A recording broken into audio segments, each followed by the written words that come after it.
අයිබෝන් හැමෝටම අද අපි සාකච්ඡා කරන්න බලාපොරොත්තු වෙන්නේ 2024 උසස් පෙළ සංයුක්ත ගණිතය ප්‍රශ්න පත්‍රයේ එක පත්‍රයේ ඒ කොටසේ 7 වෙනි ප්‍රශ්නය. මේ ගැටලුව අපිට යොමු වෙලා තියෙන්නේ අවකලනයේ පාඩමින්. අපිට බව පෙන්වන්න තියෙන්නේ මේ y කියන ශිතය x විශයෙන් අවකලනය කරාම එන ප්‍රකාශනය. අපි බලමු මෙතනදී dy/dx හොයන්න නම් x සහ y ශිතයන් දෙකම අපිට දීලා තියෙන t ඇසුරින්. එhmenan අපිට මෙතෙන්දී දාම නීතිය භාවිතා කරන්න පුළුවන්. එhmenan මම දැන් dy/dt කියන කෙනත් dt/dx කියන කෙනත් හොයාගන්න ඕනේ. එhmenan මේ එක් ශිතය වෙන වෙනම t විශයෙන් අවකලනය කරන්න ඕනේ.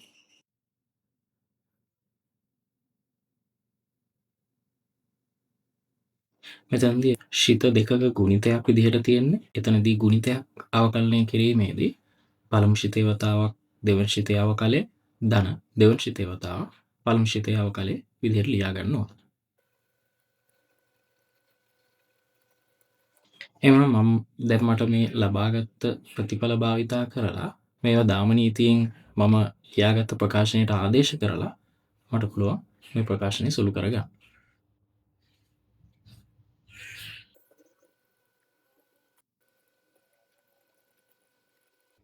මේ විදිහට අපිට බව පෙන්වන ප්‍රකාශනය ලබා ගන්න පුළුවන්. ඊළඟට බව පෙන්වන්න තියෙන ප්‍රකාශනය ලබා ගන්න නම් මට කියලා තියෙන විදිහට c කියන වක්‍රය. මට c කියන වක්‍රය තමයි මේ දීලා තියෙන්නේ පරාමිතිකව. පරාමිතික සමීකරණයකින් දීලා තියෙනවා මෙයාලා මේ c කියන වක්‍රය. එහෙමනම් මේක පාවිච්චි කරලා මට මෙයාලා කියලා දෙනවා t සමාන 1ට අනුරූප ලක්ෂයේදී ස්පර්ශකේ y අඩංගු ශිතේ x විශයෙන් අවකලනයේ මේ c වක්‍රයේ ඕනෑම ලක්ෂයකට මට බැවුම ලබා ගන්න පුළුවන්.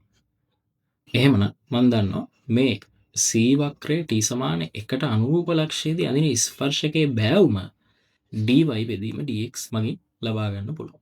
එහෙමනම් මම දැන් බලනවා මේ t සමාන 1 කියන ලක්ෂයේදී මේ වක්‍රයේ බැවුම කොහොමද කියලා. dy බෙදීම dx මම ගන්නවා t සමාන 1ට අනුරූප ලක්ෂයේදී. ඉහත බව පෙන්වූ ප්‍රකාශනයට ආදේශයෙන්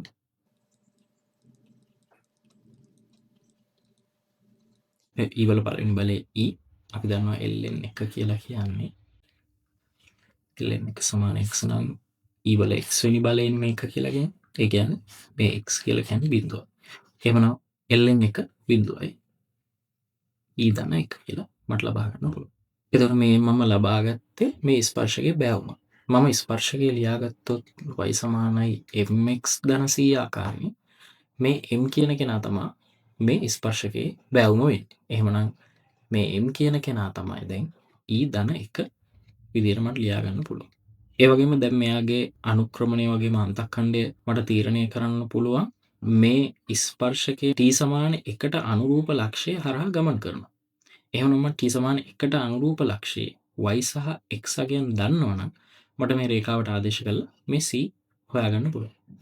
එහෙමනම් x සමානයි ln 1 කියන බිඳුව.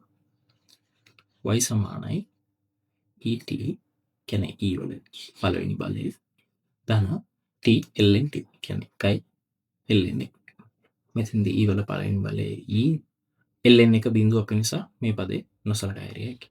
එහෙමනම් මම දැන් මේ බිඳුව e කියන ඛණ්ඩාංකය මේ ස්පර්ශකයේ සමීකරණයට ආදේශ කරොත් මට ලැබෙනවා c සමානයි e.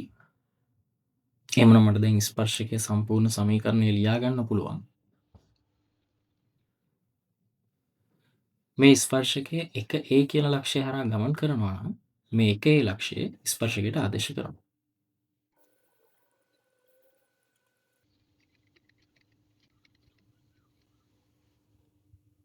ඒ සමානයි 1 ධන 2 e කියලා මට බව පෙන්වන ප්‍රකාශනය ලබා ගන්න පුළුවන්.